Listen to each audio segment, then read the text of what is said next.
ராஜஸ்தானின் ஜெய்சால்மரை நோக்கி வந்த 4 பாகிஸ்தானி UAVக்கள் அழிக்கப்பட்டிருக்கிறது. விவரங்களை செய்தியாளர் பாண்டியராஜன் தொடர்ந்து வழங்க கேட்கலாம். பாண்டியராஜன், விவரங்களை தொடரலாம். இந்தியாவுக்கு எதிரான தாக்குதலை நிறுத்தாமல் தொடர்கிறது பாகிஸ்தானுடைய ட்ரோன்களுக்கான அந்த தாக்குதல் முயற்சி தொடர்ச்சியாக நடைபெற்று வரக்கூடிய நிலையில அவர்கள் தாக்க நினைத்தாலும் அவர்களுடைய ட்ரோன் உள்ளே வர முயற்சித்தாலும் எத்தனை முறை வந்தாலும் அதனை முறியடிக்கக்கூடிய பணிகளிலையும் நடவடிக்கைகளையும் ராணுவம் ஈடுபட்டிருக்கிறது.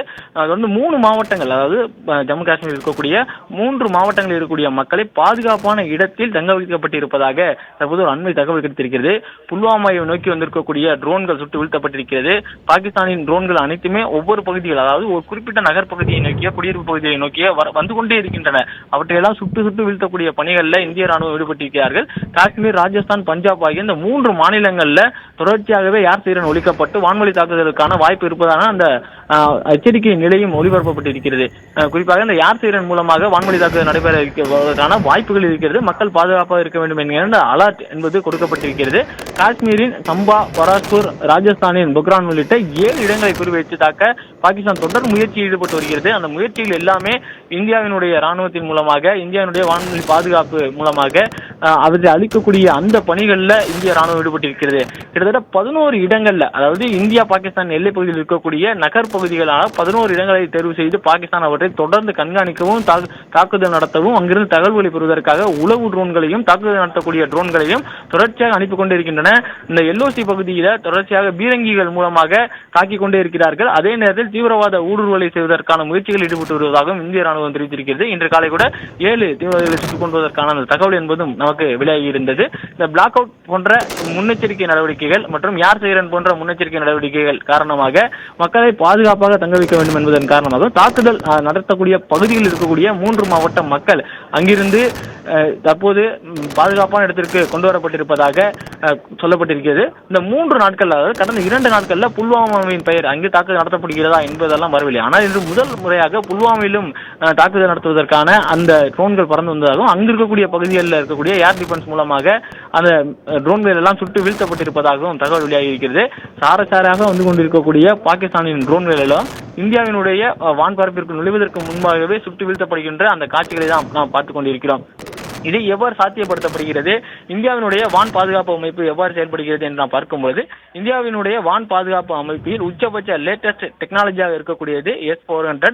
இந்த அமைப்பின் மூலம் வைத்துக்கொண்டு துல்லியமாக ஒரு பெரிய போர் விமானத்தை கூட வீழ்த்த முடியும் என்று சொல்கிறார். இந்தியாவினுடைய வான்பரப்பிற்குள் அத்துமீறி நுழையக்கூடிய ஏர்கிராப்டை கூட இதனால் வீழ்த்த முடியும். கிட்டத்தட்ட 400 கிலோமீட்டர் வரைக்கும் இதால் பயணித்து வான்பரப்பிற்கு நுழையக்கூடிய பொருட்களை ரேடார் மூலமாக சென்சார் செய்து அவற்றினுடைய தகவல்களை துல்லியமாக பார்த்து டார்கெட்டை பிக்ஸ் செய்து அடிக்கக்கூடிய அளவிற்கு இந்த S-400 வான்வழி பாதுகாப்பு அமைப்புக்கான அந்த டெக்னாலஜி இருக்கிறது என்கின்ற தகவல் இருக்கும். நேற்று இந்த கடந்த 3 நாட்களாக இதே போலதான் இந்த S-400 மட்டும் வைத்து நாம் இந்த தாக்குதலை நடத்தி வருகிறோம். இந்த பதில் தாக்குதலுக்கு ஒரு சில இடங்கள், அதாவது நேற்று முன்தினம் பாகிஸ்தானுடைய நகர் பகுதிகளில் ராணுவ மையங்கள் இருக்கக்கூடிய பகுதியில், ஏர் டிஃபென்ஸ் இருக்கக்கூடிய பகுதிகள் மற்றும் ரேடார்கள் இருக்கக்கூடிய பகுதிகளில் ட்ரோன் தாக்குதல்களை இந்தியா நடத்தி இருப்பதாக ஒரு தகவல் வெளியானது. அதன் பிறகாக இந்தியா வந்து அங்கு இருக்கக்கூடிய நாட்டுக்குள் சென்று தாக்குதல் நடத்துவதற்கான இந்த தகவலும் இல்லை. ஆனால் தொடர்ச்சியாக பாகிஸ்தான் அவர்களுடைய ட்ரோன்களை அனுப்பி கொண்டே இருக்கிறார்கள். வகையில்தான் இது போன்ற ட்ரோன்களை அனுப்புவது, உளவு பார்ப்பது மற்றும் அவர்களுடைய மக்களை கேடயமாக பயன்படுத்துவது உள்ளிட்ட செயல்களில் தான் பாகிஸ்தானுடைய ராணுவமும் அங்கிருக்கூடிய அரசும் செயல்பட்டு வருகிறது. ஆனால் இந்தியா அங்கிருந்து வரக்கூடிய ட்ரோன்களை மட்டுமே தற்போது வரைக்கும் சுட்டு வீழ்த்திக் கொண்டிருக்கிறது. இந்த ஆர்டிலரி செல்லிங் என்று சொல்லக்கூடிய அந்த LOC பகுதிகளில் நடைபெறக்கூடிய அந்த தொடர் கண்மூடித்தனமான துப்பாக்கி சூட்டிற்கும் தக்க பதிலடி கொடுக்கப்பட்டு வருவதாகவும் இந்திய ராணுவம் தகவல் தெரிவித்திருக்கிறது. பஞ்சாபினுடைய பிரேஸ்பூரில் நடைபெறக்கூடிய அந்த ட்ரோன் தாக்குதலுக்கான முயற்சியும் தற்போது முறியடிக்கப்பட்டிருக்கிறது. ஜம்முவில் தாக்குதல் நடைபெறும் சத்தம் கேட்பதாக முதலமைச்சர் உமர் அப்துல்லா அங்கே தங்கியிருக்கிறார். இன்று காலை அங்கு சென்றிருந்தார். அங்கு அதே பகுதியில் குண்டு முழங்கக்கூடிய சத்தங்கள், பீரங்கியிலிருந்து குண்டுகள் வெளியேறக்கூடிய அந்த சத்தங்கள் எல்லாம் கேட்பதாகவும் அவர் தெரிவித்திருக்கிறார். சாரையாக தொடர்ச்சியாக பாகிஸ்தான் அவர்களுடைய ட்ரோன்களை அனுப்பி கொண்டே இருக்கிறார்கள். அவற்றை இந்திய ராணுவம் தொடர்ச்சியாக சுட்டு வீழ்த்திக் கொண்டே இருக்கிறது. குறிப்பாக நாம் இந்த LOC பற்றி பேசிக் கொண்டிருந்தோம். இந்த LOCயை பொறுத்த வரைக்கும் அந்த பகுதியில் தான் பாகிஸ்தான் ஆக்கிரமிப்பு காஷ்மீர் இருக்கிறது. அங்குதான் பயங்கரவாதிகளுடைய முகாம்கள் இருக்கிறது. அந்த பகுதியில் இருக்கக்கூடிய முகாம்களையும் சேர்த்து தான் மொத்தம் 9 இடங்கள்ல இந்தியா இந்த ஆபரேஷன் சிந்தூர் என்கின்ற ஒரு ஆபரேஷனை மேற்கொண்டது. அந்த தீவிரவாத முகாம்கள் அழிக்கப்பட்டன. கிட்டத்தட்ட 100 பயங்கரவாதிகள் கொல்லப்பட்டதாகவும் சொல்லப்படுகிறது. இந்த பெரோஜ்பூர் உள்ளிட்ட பகுதிகளில் தொடர்ச்சியாக தாக்குதல் நடத்துவதற்கான முயற்சியை மேற்கொண்டே இருக்கிறார்கள். இந்த ஆர்டிலரி செல்லிங்கை பொறுத்த வரைக்கும் ஆர்டிலரி செல்லிங்கால் பாதிப்பு அடையக்கூடிய மாவட்டங்கள், அதாவது அங்கிருந்து, அதாவது எல்லையிலிருந்து 10 கிலோமீட்டர் 5 கிலோமீட்டர் தொலைவில் அப்பால் இருந்து கொண்டு கண்மூடித்தனமாக இந்தியாவினுடைய எல்லை பகுதியை நோக்கி, இந்தியாவினுடைய நிலப்பரப்பை நோக்கி சுட தொடங்குவதுதான் ஆர்டிலரி செல்லிங். ஆர்டிலரி செல்லிங்கை பொறுத்த வரைக்கும் எந்த இலக்குமே இருக்காது, சுட்டுக்கொண்டே இருப்பார். அதுபோலத்தான் வான்பரப்பிலும் அவர்கள் செயல்பட நினைத்த போது வான்பரப்பில் நகரங்களை குறிவைக்கிறார்கள். நகரங்களை நோக்கி அவர்களுடைய ட்ரோன்களை சாராக அனுப்பி கொண்டிருக்கிறார்கள். அவர்கள் அனுப்புவது போலவே இந்தியாவிடமும் ஸ்வரம் என்ற ட்ரோன் டெக்னாலஜி இருக்கிறது. ஸ்வரம் என்ற போர் தந்திரம் கொண்ட ஒரு ட்ரோன்களை பயன்படுத்தக்கூடிய திட்டமும் இருக்கிறது. ஆனால் இதற்கு முந்தைய போர்களில் எல்லாம் ட்ரோன்களுடைய வளர்ச்சி கிடையாது. ட்ரோன் பயன்பாடு அவ்வளவு பெரிதாக வளர்ச்சி அடையவில்லை. ஆனால் தற்போது ட்ரோன்கள் மூலமாக போர் தொழில்நுட்பம் வளர்ந்திருக்கிறது. ட்ரோன்களை பயன்படுத்தி கண்காணிப்பிற்காக மிக மிக முக்கியமான ஒரு பொருளாக ட்ரோன்கள் பார்க்கப்படுகிறது. ஆனால் கண்காணிப்பிற்காகவும் உளவு பார்ப்பதற்காகவும் அனுப்பப்படக்கூடிய ட்ரோன்கள் தற்கொலை ட்ரோன்களாக தற்போது மேம்படுத்தப்பட்டு அவைகள் வெடித்து சிதறி அங்கு சேதத்தை ஏற்படுத்தக்கூடிய அளவிற்கு தற்போது அந்த தொழில்நுட்பம் வளர்ந்திருப்பதன் காரணமாக ட்ரோன்களை உளவு ட்ரோன்களாக மட்டும் கருதாமல் அவற்றை செயலிழக்க செய்யாமல் அவற்றை சுற்று வீழ்த்தி நம்முடைய வான்பரப்பிற்கு வராமல் அவற்றை தடுத்து நிறுத்தக்கூடிய அந்த பணிகளில் இந்திய ராணுவம் மேற்கொண்டிருக்கின்றன. ட்ரோன்களை பொறுத்தவரைக்கும் இந்தியாவிடமும் ட்ரோன்கள் இருக்கின்றன.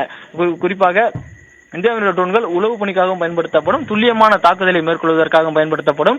அதன் பிறகு அங்கு இருக்கக்கூடிய தகவல்களை பெற்ற பிறகு இங்கிருந்து ஏவுகணைகள் மூலமாக பாகிஸ்தானினுடைய நிலைகளை அளிப்பதற்கான அந்த டேட்டாவையும் எடுத்துக்கொள்வதற்காகத்தான் இந்தியா அந்த முதல் நாள், அதாவது நேற்று முன்தினம் அந்த டேட்டாக்களை பெற்று சில தாக்குதல்களையும் நடத்தி இருப்பதாக தகவல்கள் வெளியானது. இந்நிலையில நேற்று நள்ளிரவு 7 மணியிலிருந்து தொடர்ச்சியாக கிட்டத்தட்ட 300 - 400 ட்ரோன்களை அனுப்பியிருக்கிறது பாகிஸ்தான். இன்றும் 7 மணிக்கே தொடங்கிவிட்டது. நேற்று 8 மணி, இன்று 7 மணி என்ற வகையில் மீண்டும் ட்ரோன்களை அனுப்பிக் கொண்டே இருக்கிறது. இந்தியாவை சுற்றி வீழ்த்துக் கொண்டே இருக்கிறது.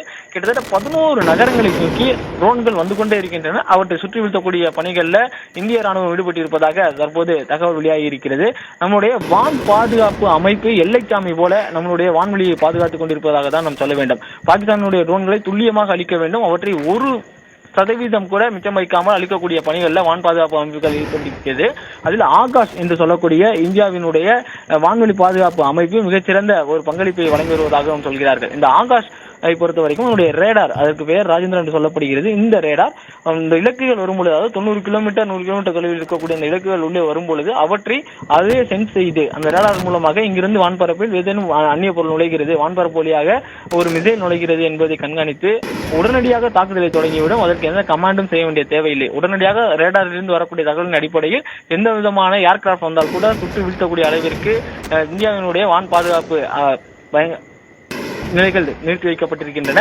மேலும் போர்ட்டபிள் செய்து கொண்டிருக்கிறது. அதாவது ஒரு வான் பாதுகாப்பு அமைப்பு எந்த இடங்களிலிருந்து ட்ரோன்கள் அதிகமாக வருகிறதோ அங்கு நகர்த்தி செல்லக்கூடிய அளவிற்கு, அதாவது டேங்க் லாரிகள் மூலமாக கொண்டு செல்வதற்கான அந்த வசதிகளும் நம் ராணுவத்திடம் இருக்கிறது. ஆனால் தொடர்ச்சியாக இவர்கள் ட்ரோன்களை அனுப்பி இந்தியாவினுடைய அந்த பொறுமையை சோதிப்பதாக நாம் பார்க்க வேண்டும். கிட்டத்தட்ட இந்தியாவில் இருக்கக்கூடிய, அதாவது எல்லை ஓரத்தில் இருக்கக்கூடிய முக்கிய நகரங்கள் இருக்கக்கூடிய விமான நிலையங்கள் மூலம்